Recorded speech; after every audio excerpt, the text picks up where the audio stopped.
अभी जो topic discuss करेंगे वो factors affecting the magnitude of delta.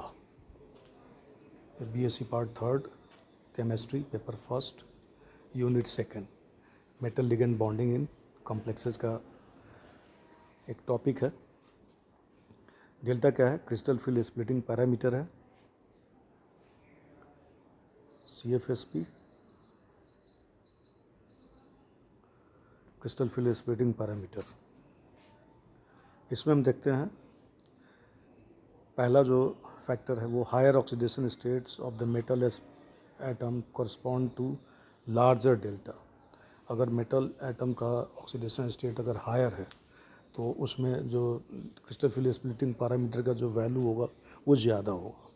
जैसे delta is equal to 10 to the power 200 cm inverse है for CO second NH3 whole 2 plus ion, और 22,870 centimetre inverse है CO third NH3 whole 6 3 plus ion. तो oxidation state यहाँ पे change है, CO में यहाँ NH3 होल 6 2 प्लस आयन में +2 है और इधर जो है वो +3 है ऑक्सीडेशन स्टेट।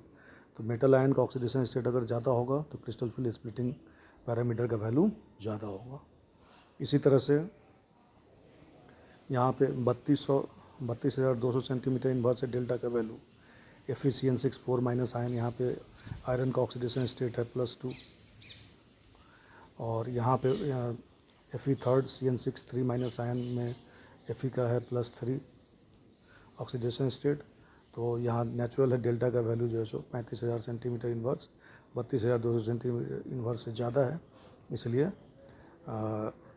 जैसे जैसे मेटल एटम का ऑक्सीडेशन स्टेट बढ़ेगा वैसे वैसे डेल्टा का वैल्यू ज़्यादा होगा। इन ग्रुप्स, दूसरा फैक्टर है in groups heavier analogues have larger delta. एक ही ग्रुप के अंदर अगर डिफरेंट मेटल एटम है तो ऊपर से नीचे की तरफ जो है सो डेल्टा का वैल्यू इंक्रीज हो रहा है, जो है डेल्टा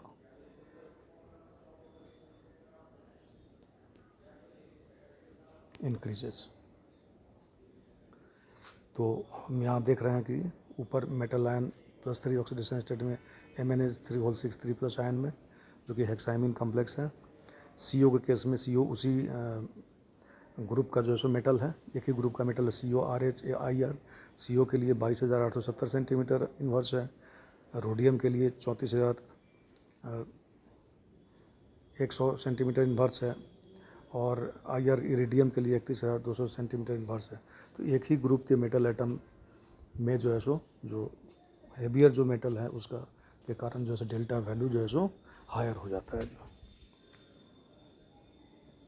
इसी तरह से अगर हम देखें geometry of the metal coordination units affects delta greatly. अगर ज्योमेट्री है तो मेटल कोऑर्डिनेशन का जो यूनिट है, ज्योमेट्री मेटल कोऑर्डिनेशन का जो यूनिट है वो ज़्यादा से ज़्यादा डेल्टा वैल्यू को अफेक्ट करता है। जैसे टेट्राहेड्रल कॉम्प्लेक्स ML4 में हम देखें have a smaller delta than octahedral ones ML6 octahedral के लिए जो है सो।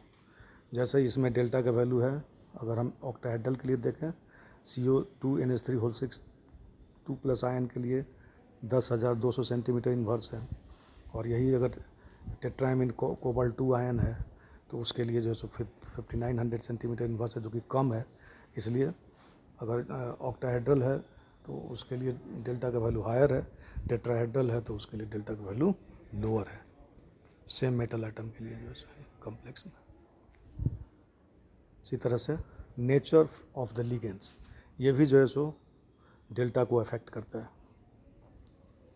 अब जैसे एक ही मेटल एटम है, दो लिगेंड जो है सो अलग अलग है। मान लो CO थर्ड L6 है तो डेल्टा इन CM इन्वर्स पहले फ्लोराइड आयन के केस में और H2O और NH3 के केस में देखते हैं। फ्लोराइड एक वीक लिगेंड फील्ड है, H2O थोड़ा सा स्ट्रॉन्गर है, NH3 उससे ज़्यादा स्ट्रॉन्गर है। तो लिगेंड की स्ट्रेंथ जैसे जैसे बढ़ता है वैसे वैसे जो है सो डेल्टा का वैल्यू बढ़ेगा। यहाँ 13,100 है, 20,760 है, और यहाँ 22,870 है। तो जैसे जैसे लिगेंड फील्ड स्ट्रॉन्ग हो रहा है वैसे वैसे लिगेंड का स्ट्रेंथ बढ़ेगा, वैसे वैसे डेल्टा का वैल्यू बढ़ेगा। इसी तरह से CR3L6 में हम देखें तो एल के जगह पे अगर एफ माइनस है तो 15,060 है डेल्टा का वैल्यू सेंटीमीटर इनवर्स में।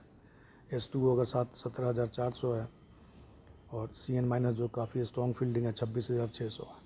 तो वीक लिगेंड के लिए जो डेल्टा का वैल्यू कम होता है, स्ट्रॉन्ग लिगेंड के लिए डेल्टा का वैल्यू ज़्यादा होता है। तो नेचर ऑफ द लिगेंड पे भी डेल्टा का वैल्यू डिपेंड करता है। तो ये जो टॉपिक है, ये छोटा सा ही टॉपिक है, इसको इस तरह से कंक्लूड करते हैं, समाप्त करते हैं।